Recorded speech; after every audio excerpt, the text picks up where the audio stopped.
Poucas semanas atrás, a reforma tributária, ou melhor, a parte da reforma tributária que trata sobre consumo, foi aprovada na Câmara dos Deputados. E essa reforma, ela trouxe uma série de mudanças, sendo a principal e a mais impactante delas a simplificação de vários impostos, ou seja, IPI, PIS e COFINS vão virar uma coisa só chamada CBS Federal, enquanto ISS, QN e ICMS vão virar uma outra coisa chamada IBS, que é o Imposto Estadual e Municipal. O texto da reforma, ele naturalmente, por ser uma emenda constitucional, deixou de fora alguns pontos muito relevantes, como, por exemplo, qual vai ser a alíquota desses novos impostos, que funcionam como impostos sobre o valor agregado. E aí ontem o IPEA fez um estudo apontando que, do jeito que a reforma passou pela Câmara, o imposto único ficaria com uma alíquota superior a 28%, o que tornaria o Brasil o país com maior imposto sobre o valor agregado do mundo. E os pontos que eu pensei que eu consigo agregar aqui a essa discussão. Primeiro é falar de fato sobre a mudança e sobre o Brasil ter o maior ou não ter o maior imposto do mundo. Depois falar o que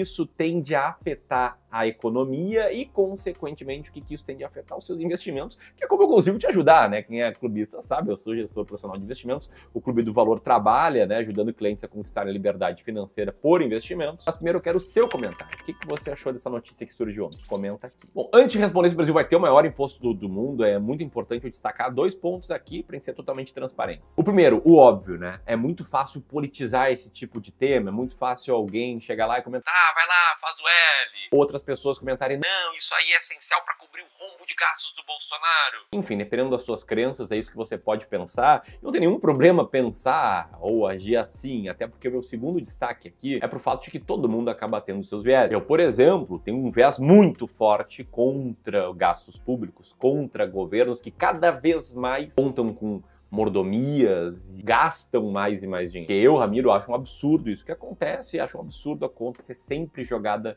para a população. Não tô falando de um político aqui específico, tô falando de todos eles. Eu fico indignado com o fato de que um deputado ou senador custa 24,7 milhões por ano por conta não só do salário, mas também de vale passagem aérea, vale alimentação, vale o cotão, né, dinheiro para divulgar o mandato. Mas enfim, né, o fato é que todo mundo tem seus vieses, só que na hora de tomar decisões de investimento, tomar uma decisão enviesada, ou seja, com base no seu viés, é algo que com certeza vai te fazer perder muito dinheiro no médio e no longo prazo, talvez até no curto também. Então toma muito cuidado, tá, para se você se enxergar ali como um cara enviesado na tua opinião política, que tá tudo certo, acho que todo mundo é, você não refletir isso para sua carteira de investimentos. Dito isso, tá? A reforma tributária, que foi aprovada ali no início de julho pela Câmara, ela tem um ponto que eu achei positivo, que é o ponto de simplificação. Afinal de contas, ter um processo no CARF para discutir se um produto é bombom e vai pagar 5% de IPI, ou se ele é wafer e não vai pagar IPI, para mim é algo extremamente contraproducente, né? As empresas ficam lá colocando mentes brilhantes, os tributaristas, pessoas que entendem todo o sistema tributário, para discutir bobagem, em vez de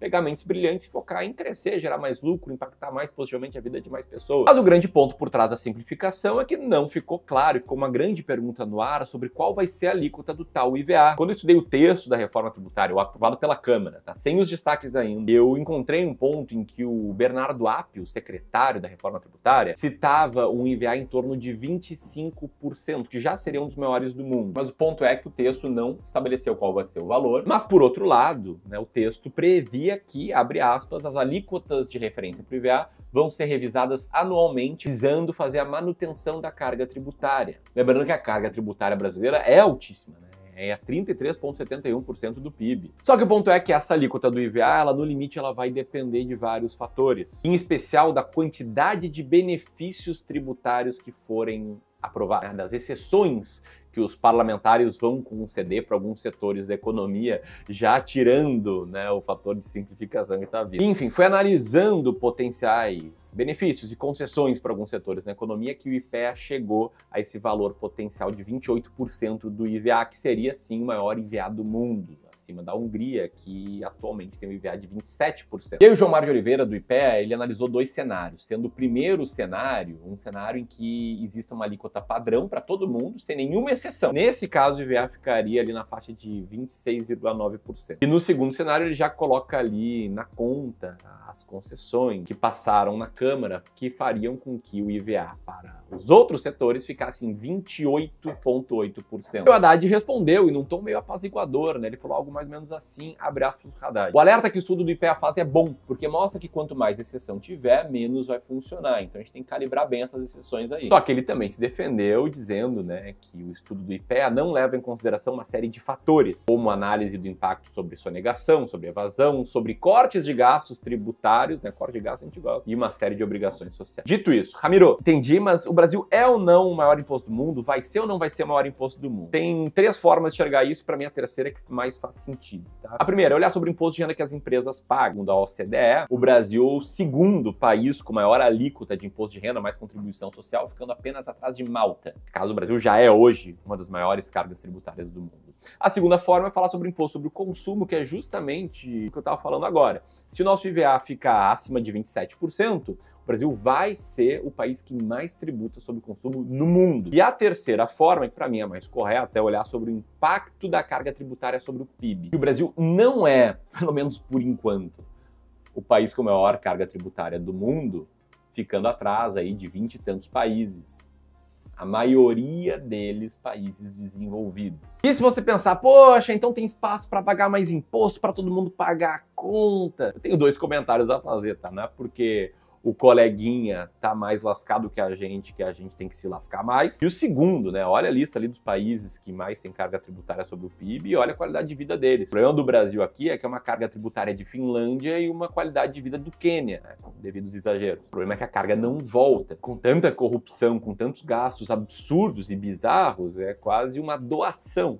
Não pagamento de imposto. Mas de tudo isso, vamos lá para a parte em que eu consigo te ajudar a tomar boas decisões de investimentos. Eu quero falar sobre dois pontos. Primeiro, o quanto a economia tende a sofrer. E a resposta, sendo totalmente franco, é que depende demais, né? Primeiro, tem um fator que eu já te mostrei, de que, em tese, há um interesse de manter a carga tributária nos tais 33,9% do PIB, que nesse sentido, o que seria feito tendo em vista não aumentar o peso do Estado sobre as nossas vidas, que já é muito alto, óbvio que o ideal seria diminuir, mas não aumentando, ok? Segundo ponto que eu quero trazer aqui é o conceito de curva de Laffer. Basicamente diz que existe um determinado nível de taxa de imposto ótimo, porque acima desse nível a economia vai sofrer, com a economia sofrendo vai ter menos espaço para tributação, né? Como se tivesse uma pizza enorme que o governo pega ali 1/3 dela e se ele quiser um pedaço cada vez maior, isso faz com que a pizza diminua. E mesmo ele aumentando o percentual sobre essa pizza, ele tá comendo menos pedaço. E por outro lado, tem a questão da própria simplificação, que essa nova proposta de reforma traz, que segundo o próprio IPEA, né, o IPEA que fez o estudo dizendo que a taxa pode chegar a 28%, o PIB poderia crescer 2,39% apenas com a reforma tributária. Mas no limite, a grande resposta é eu não sei. Só que o que eu sei é como te ajudar a tomar boas decisões de investimentos.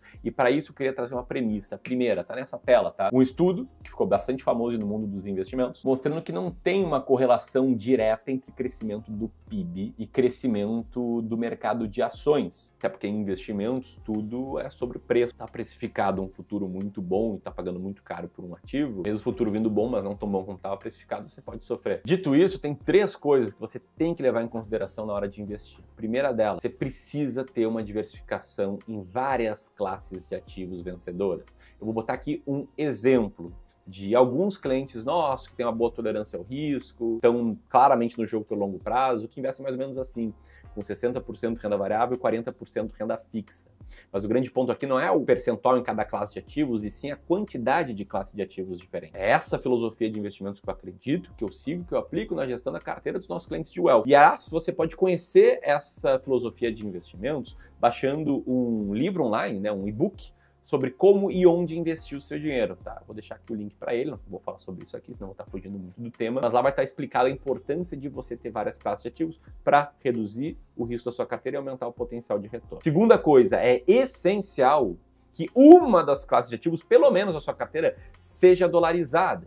Volta a imagem ali do modelo sofisticado, pode perceber que 20% ali naquele exemplo é em ações de empresas norte-americanas. E é muito importante dolarizar parte da tua carteira, sabe por quê? Porque numa crise interna, uma crise que só existe no Brasil, como foi ali de 2014, 15 e 16, o dólar vai se valorizar muito forte frente ao real.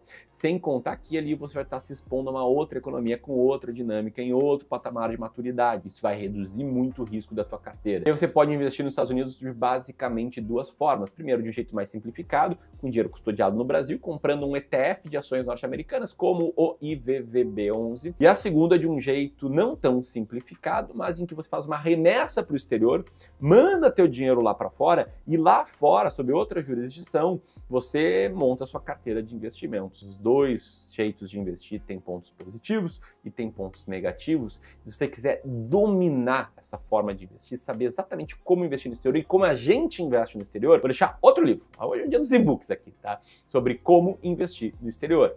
Também gratuito, se você quiser levar a sério investimentos e a diversificação da sua carteira a nível global, recomendo muito que você aperte aqui no segundo link da descrição. E dito isso, o terceiro ponto é que no longuíssimo prazo, ações fazem muito sentido na sua carteira, e sim, ações brasileiras. O novo texto de reforma tributária está longe de ser uma crise do tamanho das crises que a gente já viveu aqui. Se você olhar o histórico da Bolsa de Valores brasileira em dólar, entre altos e baixos, o retorno foi muito bom, nas várias últimas décadas, com crises muito maiores do que a de hoje. Então, você tá pelo jogo do longo prazo, faz muito sentido ter ações. Para o que não dá para fazer é tomar decisões de investimentos muito ruins, como infelizmente a gente vê muitas pessoas tomarem. Teve uma carteira que a gente analisou aqui no clube recentemente, que estava com mais de 100 mil reais em COIs, que são ativos tenebrosos, que quem te vendeu tá ganhando muita comissão em cima disso. Enfim, você tem que tomar decisões boas de investimentos, e se você quiser que a gente te ajude a fazer isso, a gente pode analisar a tua carteira de forma gratuita se você tiver 500 mil reais ou mais, ou seja, 500 mil, 1 milhão, 2, 10, 20 milhões. Para isso, basta você apertar nesse formulário aqui